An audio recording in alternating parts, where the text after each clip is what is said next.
Hospitals and other medical facilities were some of the last places in New York where mask mandates were in place. Over the weekend, New York state health officials elected to end that mandate, at least at the statewide level. Individual hospitals can still enforce a mask mandate, and that's what some of them are doing. The city's public hospital system says masks are still required.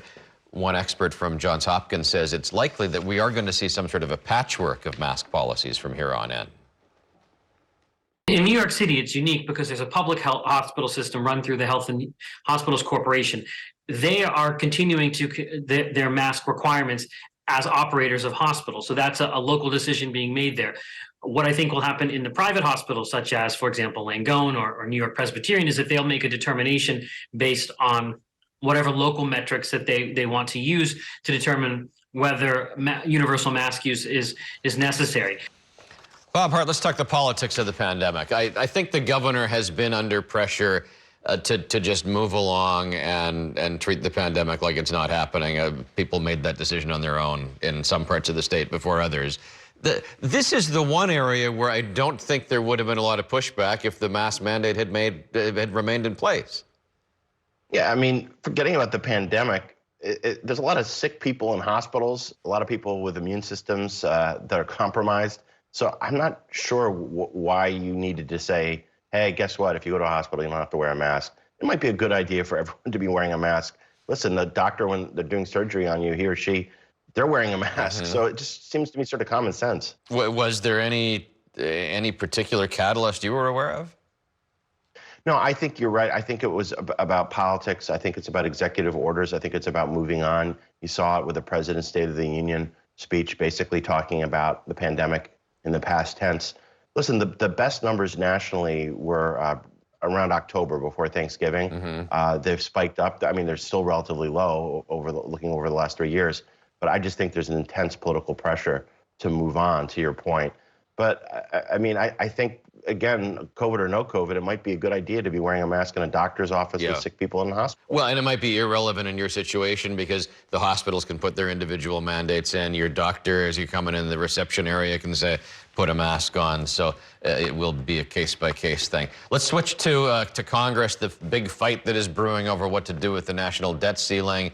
They have to pass something or the federal government will default on debt soon. Republicans likely to want some concessions in agreement for going on with the Democrats on raising the limit. Senator Schumer did an ABC interview yesterday. Here's what he said about the state of those debt ceiling negotiations.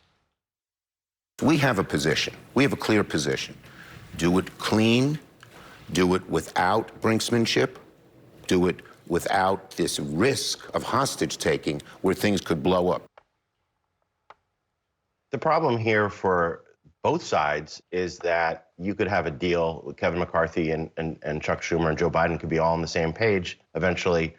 And there's about 15 Republicans in the House that say, I don't want to make a deal no matter what, and this isn't going to happen. And that's, I think, why there's a lot of people who are really worried, including Kevin McCarthy, is that this isn't a monolith negotiating on the Republican side. There's about a dozen people, these are the people who didn't vote for McCarthy as House Speaker, who could totally screw up this whole process. And so that's where the problem is, not the back and forth between Schumer and McCarthy and Biden. Okay, Bob, aside from the Buffalo Bills, what was most notable as missing from the Super Bowl and the pre and post festivities?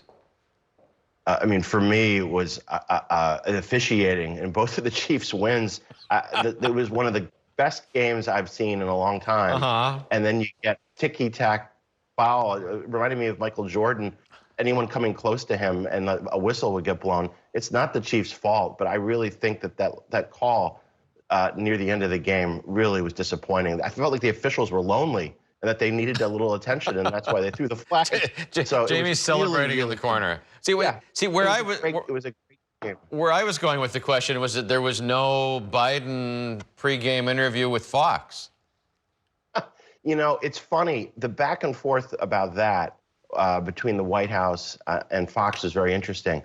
Biden's team finally said, oh, we'll do an interview with Fox Soul, which I'm sorry, I've never heard of before. And then that was going to happen. And then Fox, the corporate parent, was like, no, no, no, no. You're doing it with us, Fox, or you're not doing it at all. And I think Biden just didn't want to do a Fox a Fox interview, except for something called Fox Soul. Yeah. All right. Bob, thank you. Thanks, Pat.